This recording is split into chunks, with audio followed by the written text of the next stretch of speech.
സമയം കടന്നുപോയി. ഹിമയാണ് ആദ്യം കണ്ണു തുറന്നത്. അവളെ നെഞ്ചോട് ചേർത്ത് പിടിച്ചിരിക്കുകയാണ് അരോഷി.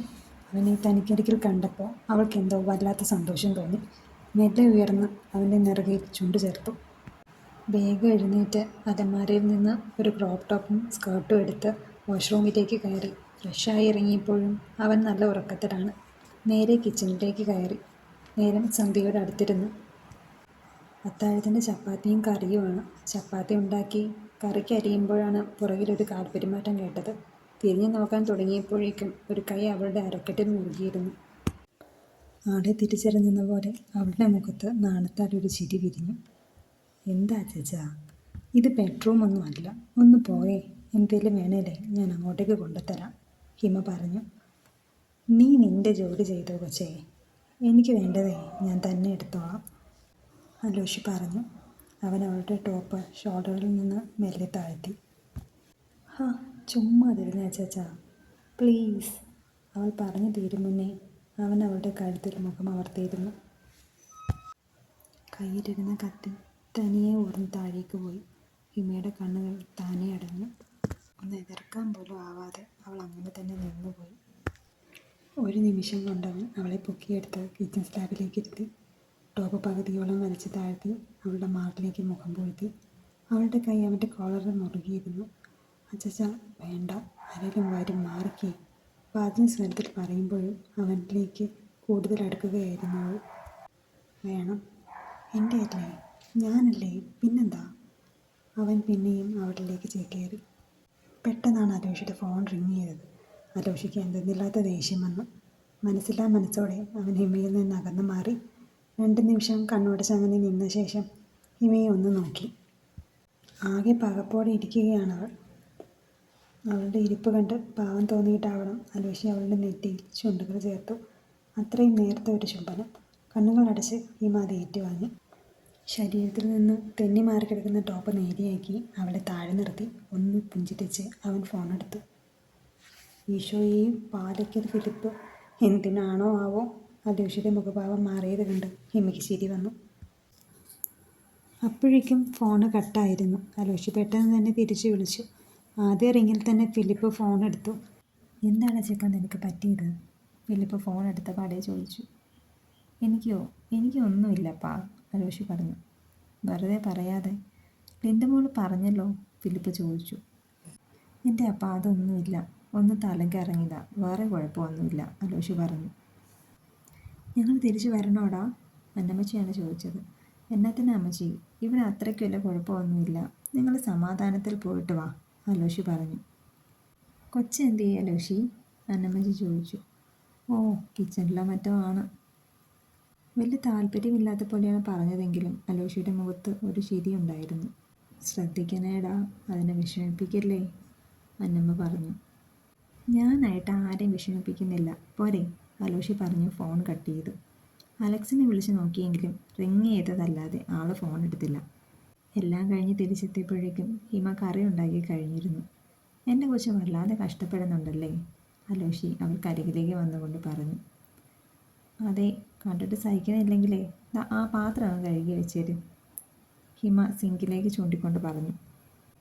വേറെ വഴിയില്ലാതെ അലോഷി പറഞ്ഞ പണി ചെയ്യാൻ തുടങ്ങി. അലോഷി കിച്ചണിൽ നിന്ന് ഇറങ്ങുന്നതിന് മുന്നേ ഹിമ തൻ്റെ പണിയെല്ലാം തീർത്ത് പോയിരുന്നു.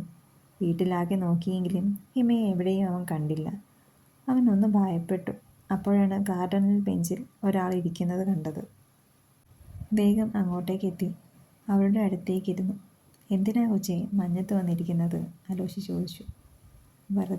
വെറുതെ ഓരോന്ന് ഓർത്തപ്പോൾ ഹിമ ഒന്ന് നിർത്തി. അതിന് മാത്രം എന്നാ ഇപ്പോൾ ഓർക്കാൻ, അലോഷി ഹിമയുടെ മുഖം പിടിച്ചുയർത്തി. അപ്പോഴാണ് അവളുടെ കരഞ്ഞു കലങ്ങിയ കണ്ണുകൾ അവൻ കാണുന്നത്. ഹൃദയം ഒന്ന് പിടഞ്ഞു. എന്താ കൊച്ചേ, എന്തു പറ്റി, അലോഷി ചോദിച്ചു. മറുപടി എന്നോണം അവൾ അലോഷിയയിലേക്ക് ചാഞ്ഞു. എനിക്ക് ഡാഡിയെയും മമ്മിയെയും ഓർമ്മ വരുന്നു. എൻ്റെ കല്യാണത്തിനെക്കുറിച്ചൊക്കെ വലിയ സ്വപ്നങ്ങളായിരുന്നു മമ്മിക്ക്, ഹിമയുടെ കണ്ണുകൾ നിറഞ്ഞൊഴുകി. മമ്മിയുടെ കാര്യം അവിടെ നിൽക്കട്ടെ, എൻ്റെ കൊച്ചിന് എന്തൊക്കെ ആഗ്രഹം ഉണ്ടായിരുന്നു. എന്തായാലും വരൻ്റെ സ്ഥാനത്ത് എന്നെപ്പോലെ ഒരുത്തന്നെ നീ ഒട്ടും പ്രതീക്ഷിച്ച് കാണില്ല. ഒരു കണക്കിന് നോക്കിയാൽ എൻ്റെ സ്വാർത്ഥത തന്നെയാണ് ഇതിനെല്ലാം കാരണം. നിനക്കറിയോ കൊച്ചേ, അന്ന് ആ കുന്നിൻ ചെരുവിൽ വെച്ച് നിനക്ക് ഞാൻ തന്നത് പൂക്കളല്ല, എൻ്റെ ഹൃദയം തന്നെയാ. പിന്നെ നിന്നെ മംഗലത്ത് വീട്ടിൽ വെച്ച് കണ്ടില്ലേ, അപ്പോൾ സാറയാണ് പറഞ്ഞത് നീയാണ് എൻ്റെ പെണ്ണെന്ന്. ഞാൻ എത്രമാത്രം സന്തോഷിച്ചെന്നറിയോ? അവൻ പറഞ്ഞപ്പോൾ ഹിമ മുഖമുയർത്തി അവനെ ഒന്ന് നോക്കി. എന്നിട്ടാണോ എന്നെ ഒന്ന് കാണാനോ ഒന്ന് സംസാരിക്കാനോ പോലും വരാഞ്ഞത്? ഹിമ കണ്ണ് തുടച്ചുകൊണ്ട് ചോദിച്ചു. അലോഷി ഒന്ന് ചിരിച്ചു. പേടിച്ചിട്ടാടി, വന്ന് കാണാനൊക്കെ അപ്പം പറഞ്ഞതാ. കാണുമ്പോൾ നീ കല്യാണത്തിൽ നിന്ന് ഒഴിയാനെങ്ങാനും പറഞ്ഞാലോ എന്ന് പേടിച്ചാ ഞാൻ വരാഞ്ഞത്, അലോഷി പറഞ്ഞു. പക്ഷേ അച്ഛാ, ഡാഡിയും മമ്മിയും എല്ലാം അറിയുമ്പോഴേ എന്തെങ്കിലുമൊക്കെ നടക്കും. എനിക്കത് ഓർക്കുമ്പോൾ തന്നെ പേടിയാവുന്നു, ഹിമ പറഞ്ഞു. എൻ്റെ കൊച്ച് എന്നെ ഇട്ടേച്ച് എങ്ങും പോകത്തില്ല എന്ന് എനിക്കറിയാം. ഇപ്പോൾ അലോഷിക്ക് ആരെക്കാളും വിശ്വാസമാണ് എൻ്റെ കെട്ടിയോളെ. അലോഷി അവളെ തന്നിലേക്ക് ചേർത്ത് പിടിച്ചു. മതി മഞ്ഞ് കൊണ്ടത്, വന്നേ നമുക്ക് എന്തെങ്കിലും കഴിക്കാം, എന്നിട്ട് വേഗം കിടക്കാം. അലോഷി ഹിമയുമായി അകത്തേക്ക് പോയി. കഴിച്ചു കഴിഞ്ഞപ്പോഴേക്കും കോളിംഗ് ബെല്ല് കേട്ടു. കാര്യം മനസ്സിലായതുകൊണ്ട് അലോഷി പല്ല് ഞെരിച്ചുകൊണ്ട് പോയി വാതിൽ തുറന്നു. അലക്സ് പിള്ളാരെയും കൊണ്ട് തിരിച്ചു വന്നതാണ്. ലിൻഡ നേരെ പോയത് ഹിമയുടെ അടുത്തേക്കാണ്. അവൾക്കായി വാങ്ങിയതെല്ലാം ഹിമയ്ക്ക് കൊടുത്തു. പിന്നെ വിശേഷം പറച്ചിലിൻ്റെ കെട്ടഴിച്ചു. അലക്സിനെ തന്നെ തറപ്പിച്ച് നോക്കി നിൽക്കുകയാണ് അലോഷി. പറ്റിപ്പോടാ, നീ ക്ഷമിക്ക്. അലോഷിയുടെ കാലിൽ വീണ് അലക്സ് തടി തപ്പി. തകൃതിയിൽ ഹിമയോട് കൊച്ചു വർത്താനം പറഞ്ഞ് രസിച്ചിരിക്കുന്ന ലിൻഡയെയാണ് അലോഷി റൂമിലേക്ക് എത്തുമ്പോൾ കാണുന്നത്. തൂക്കിയെടുത്ത് പുറത്തേക്കിട്ട് അവൻ കതകു അടച്ചു. പാവൻ ലിൻഡ നടു തടവിക്കൊണ്ടാണ് എഴുന്നേറ്റത്. പിന്നെ അലോഷിയെ രണ്ട് ചീത്തയും വിളിച്ചപ്പോഴാണ് കൊച്ചിന് ഒരുവിധം സമാധാനമായത്.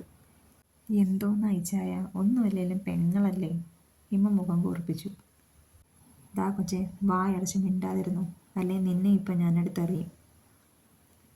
ആ മറ്റവനോട് ഞാൻ പറഞ്ഞതാ ഇന്നിങ്ങോട്ട് വരണ്ട, എവിടെയെങ്കിലും പൊക്കോളാൻ. മനുഷ്യൻ എന്തൊക്കെ മനക്കോട്ട കെട്ടിയതാ, എല്ലാം വെറുതെ ആയി, അലോഷി ദേഷ്യത്തിൽ പറഞ്ഞു. ഓ, തനി വെട്ടുപോത്ത് തന്നെ, എന്തേലും ചെയ്യും. ഹിമ മുഖം കൂർപ്പിച്ച് കട്ടിലിൻ്റെ ഓരം ചേർന്ന് കിടന്നു. അവളുടെ കിടപ്പ് കണ്ടാണ് അലോഷി ഒന്ന് അടങ്ങിയത്. ദേഷ്യപ്പെടല്ലേ കൊച്ചേ, ഞാൻ വെറുതെ പറഞ്ഞതല്ലേ, അലോഷി ഹിമയ്ക്ക് അരികിലേക്ക് കിടന്നുകൊണ്ട് പറഞ്ഞു. ദാ എൻ്റെ അടുത്തോട്ടൊന്നും വരണ്ട, എനിക്കിഷ്ടമല്ല. എന്നെയും എടുത്തെറിയുമെന്ന് പറഞ്ഞില്ലേ? എൻ്റെ ദേഹത്തെങ്ങാൻ തൊട്ടാ സത്യമായി ഞാൻ റൂമിൽ നിന്ന് ഇറങ്ങിപ്പോവും, പറഞ്ഞേക്കാം. ഹിമയും വാശിയിലാണ്. പിന്നെ അലോഷി ഒന്നും മിണ്ടിയില്ല. ലൈറ്റ് ഓഫ് ചെയ്ത് കട്ടിലിൻ്റെ മറുവശം ഓരം ചേർന്ന് കിടന്നു. പതിയെ റിമോട്ട് എടുത്ത് AC-യുടെ തണുപ്പ് കൂട്ടാൻ തുടങ്ങി. എന്തായാലും അധികം താമസിയാതെ ഹിമ തന്നെ അലോഷിയുടെ അടുത്തെത്തി. അവൻ്റെ നെഞ്ചോരം ചേർന്ന് പതുങ്ങി കിടപ്പാണ് ആള്. അലോഷിക്ക് ചിരി വന്നു. ആഹാ, തൊട്ടുപോകരുതെന്ന് പറഞ്ഞിട്ട്, അലോഷി ചിരിച്ചുകൊണ്ട് പറഞ്ഞു. തണുത്തിട്ടല്ലേ അച്ചാച്ചാ, എന്നെ ഒന്ന് കെട്ടിപ്പിടിച്ചേ, എനിക്ക് തണുത്തിട്ട് വയ്യ, അവൾ അവനിലേക്ക് ചേർന്നുകൊണ്ട് പറഞ്ഞു. ദാ നീ ഇങ്ങനെ ഒട്ടിക്കിടന്നാലേ ഞാൻ എന്തെങ്കിലും ചെയ്തു പോകും, പിന്നെ എന്നെ പറഞ്ഞിട്ട് കാര്യമില്ല, അലോഷി പറഞ്ഞു. എന്നാലും കുഴപ്പമില്ല, എൻ്റെ അച്ചാച്ചനല്ലേ. അല്ല, പെട്ടെന്ന് എന്താ ഇത്ര തണുപ്പെന്നാണ് ഞാൻ ആലോചിക്കുന്നത്, ഹിമ പറഞ്ഞു.